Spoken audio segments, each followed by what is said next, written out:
So you fell for the old paid promotion trap, did you? And now your algorithm's in the biggest slump you've ever seen.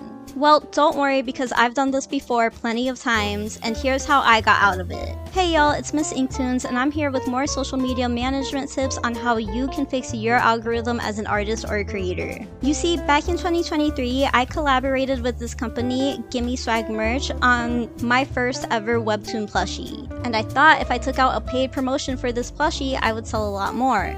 However, I didn't have a strategy behind this at all, and not only did it hurt my algorithm, I didn't sell any plushies. Besides the few lovely people who actually pre-ordered them. Thank you all so much. So if you're facing a similar issue, here's how you can fix your algorithm and get your engagement back on track.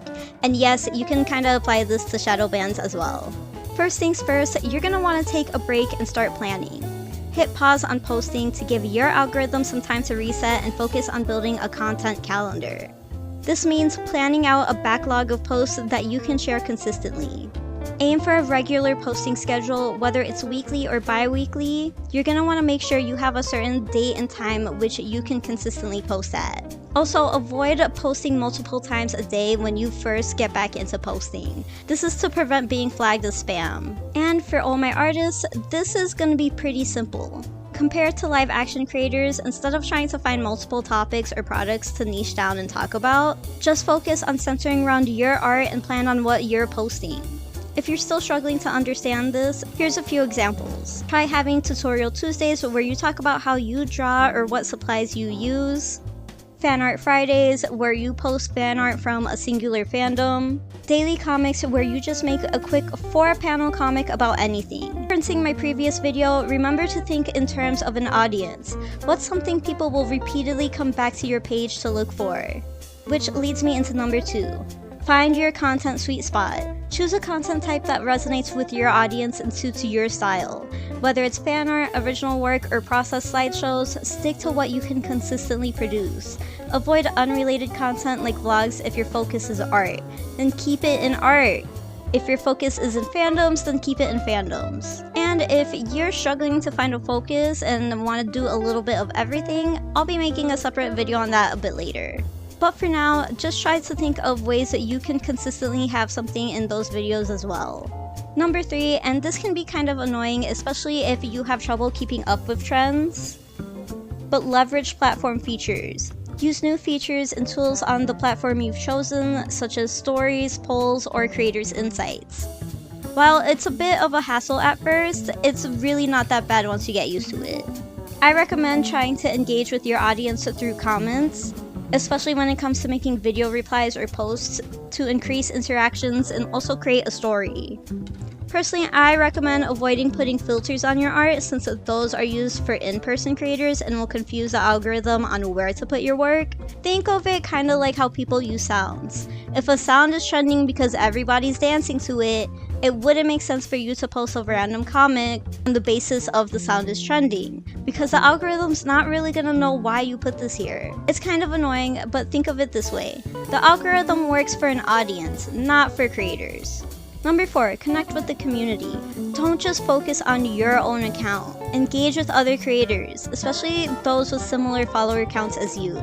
This helps the algorithm understand your content's context and boost your visibility. And at the end of the day, you get what you give, especially on social media. So be sure to encourage other creators who are on the same level as you. That's how I made so many long-lasting friendships with amazing creators. I used to take about 30 to an hour a day just going on people's posts and commenting nice things.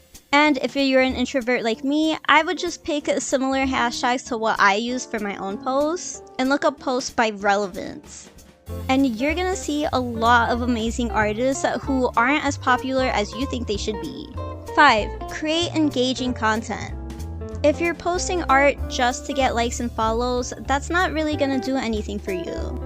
Unless you're a Disney level artist, and even then there are plenty of artists who don't have a lot of likes and follows. Craft posts with strong hooks or compelling stories. Fan art can work well because it taps into an existing fan base, but any content with a good narrative or hook can help improve engagement. Look at creator Narami1 for example.